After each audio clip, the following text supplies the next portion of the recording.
ئاڵۆزیەکان لە ڕۆژهەڵاتی ناوەڕاست هەر بەردەوامە. سوپای ئیسرائیل هەر ئێستاش چەند ناوچێکی لە لوبنان بۆردمان کردووە ئەگەری هێرشی ئیسرائیل بۆ سەر ئێرانی شێ. بەڵام ئایا هەڵوێستی ئەمریکا لەم نێوانەدا چی دەبێت و چۆن دەتوانێت ئیدارەی ئاڵۆزیانە بکات؟ لەگەڵ میوانەکەم قسە دەکەم لە واشنگتنەوە. لەگەڵم دەبێت پرۆفسۆر گابریێل سۆما، ئەندامی پێشووی دەستەی ڕاوێژکاری دۆناڵد ترامپ. زۆر سپاس کە لەگەڵ کوردستان 24 بەڕێز گابریێل. ئەمە بزانم داهاتووی ئەم هاوکێشە سیاسیانە لە ڕۆژهەڵاتی ناوەڕاست چۆن دەبینن؟ هێرشەکان هەر بەردەوامن، ئایا پێتان وایە کە بەرەی ئەم شەڕە فراوانتر دەبێت؟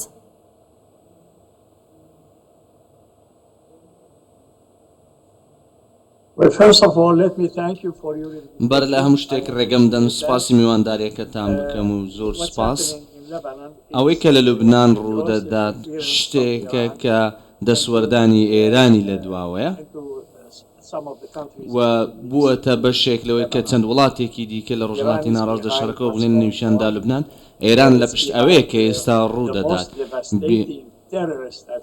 ئێران لە پشت گەورەترین هێرشی تیرۆریستیە لە ڕۆژهەڵاتی ناوەڕاست. ئێران ملیاران دۆلار دابین دەکات موشک و گواستنەوەی نەوت بۆ گروپە چەکدارەکانی خۆی دابین دەکات و بۆ ڕێکخراوانەی وەکو حیزبوڵڵا، حوسیەکان، بۆ ئەو لایەنانەی کە لە عێراقن بەرەی مقاومەی ئیسلامی لە عێراق و لایەنەکانی دیکەش. بۆیە ئیسرائیل کاتێک بردومانی ئەو بنکانە دەکات لە لوبنان، بردومانی بنکەکان دەکات لە دەرەوەی لوبنان، بڕوام وایە ئیسرائیل خۆی ئامادە دەکات بۆ ئەوی هێرش بکاتە سەر ئێران و شتێکە لە داهاتوودا ڕوودەدات. باشە، کاتە هەڵوێستی ئەمریکا لەم نێوانەدا چی دەبێت؟ ئەمریکا لەگەڵەوەیە کە دۆخەکە ئارام بکاتەوە یا لەگەڵەوەیە کە ئەم ئیسرائیل بۆ پاراستنی بەرژەوەندیەکانی خۆی هێرشی دیکەش بکات؟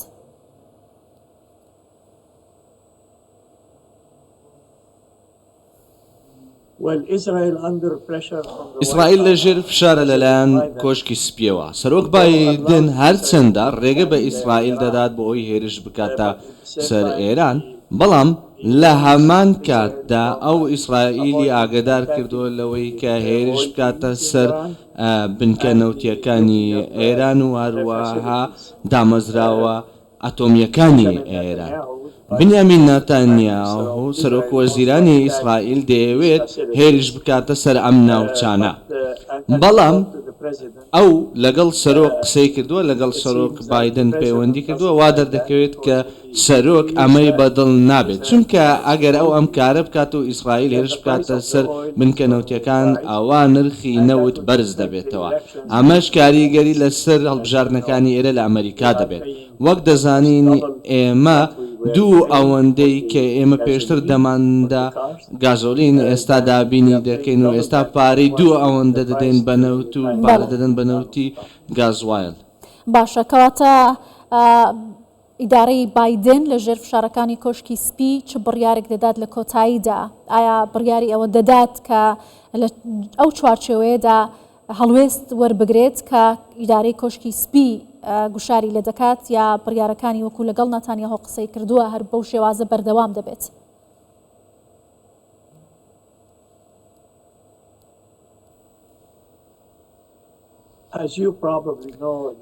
وەک ئێوەش دەزانن پەیوەندیەکانی نێوان نەتەنیاهو و سەرۆک بایدن پەیوەندیەکی زۆر باشە و لەم دۆخەی کە ئێستادا هەیە لەو جەنگەی کە لە ڕۆژهەڵاتی ناوەڕاستدا هەیە و بە دیاریکراویش لە لوبنان، ئەوان چاو بە چاو ڕوبەڕوو پەیوەندیان نییە، بەڵام ئەوان دەڵێن ڕێگە بە ئیسرائیل دەدەن ئیسرائیل هێرش بکاتە سەر حیزبوڵڵا، چونکە ئەوان حیزبوڵڵا وەک ڕێکخراوێکی تیرۆریستی دەبینن و وەک ڕێکخراوێکی تیرۆریستی ناوی هاتووە لەلایەن لە نێو وەزارەتی دەرەوەی ئەمریکادا.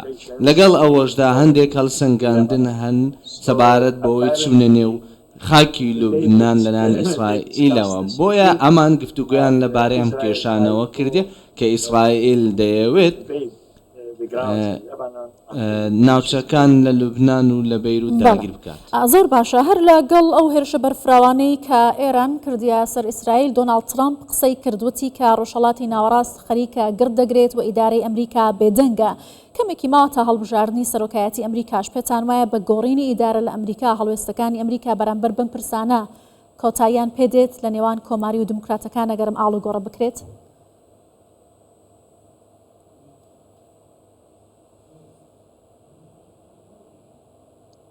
Well, it seems that our president, Joe Biden, is not willing to take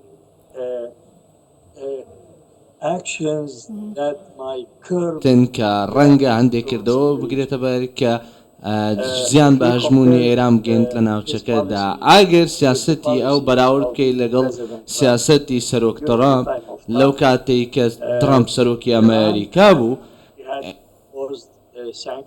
ئێران چەندین سزای لەسەر بوو ئێران سزای زۆر توندی لەسەر بوو و سەرۆک ڕێگەی نەدەدا کە ئێران نەود بنێرێت بۆ لایەنەکانی دیکە ئێستا ئێران 3 ملیۆن بەرمیل ڕۆژانە هەناردە دەکات ئەمە وا دەکات نزیکەی 70 ملیار دۆلار بێت ڕۆژانە ئەم پارەیە خەرج دەکرێت لەسەر ڕێکخراوە تیرۆریستیەکان و بڕوام وایە ئەمە گۆڕانکاری بەسەردادێت ئەگەر ترامپ ببێتەوە بە سەرۆک و ئەگەر وەک سەرۆک هەڵبژێردێتەوە بڕوام وایە ئەم سزای زۆر تند سزای ئابووری بەسەر ئێراندا دەسەپێنێت و ئەگەر ئێران هەوڵ بداتن هێرش بکاتە سەر بەرژەوەندەکانی ئەمریکا ئەوە دوودڵ نابێت لەوەی کە کردەوەی سەربازی لە دژی ئێران بەکار باشە پێتان وایە ئەم شەڕە تاکەی بەردەوام دەبێت ئایا ناوچەی دیکەش دەگرێتەوە هەوڵەکان بۆ ئاگربەست تا ئێستا لە غەزەش شکستیان هێناوە داهاتووی ئەم شەڕەت لەکوێ دەبینن چۆنی دەبینن؟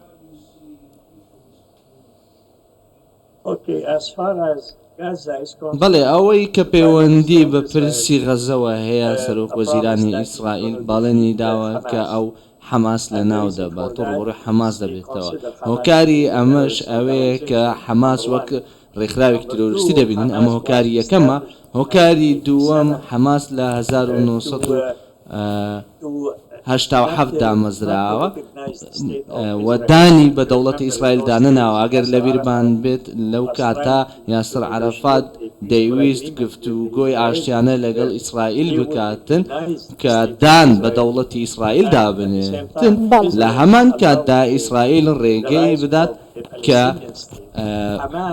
دەوڵەتی فەڵەستینی بێتە ئاراوە بەڵام حەماس بەمە ڕازی نەبووە بەم ڕێککەوتنە ڕازی نەبووە ویستیان ئیسرائیل لە ناو ببەن و بوونی ئیسرائیل نێڵن بۆیە نەتانیاهۆ بڕوای وایە پێویستە حەماس شکستی پێبهێنرێت پێویستە حەماس لە نابرێت بۆیە ئەو دەوێت ئەو کارە بکات لە غەزە دەوێت ئەوەی کە ئێستا دەستی پێکردەوە بەردەوامی پێ بدات تا ئەو کاتێک کۆتا ئەندامی حەماس لە ناو دەبدرێت یاخود دەکوژرێت لە لوبنان بڕوام وایە هەمان شت دەکاتن لەبارەی حیزبوڵڵاوە چونکە حیزبوڵڵا هاوشێوەی حەماسە ئەوان دان بە دەوڵەتی ئیسرائیل دانانێ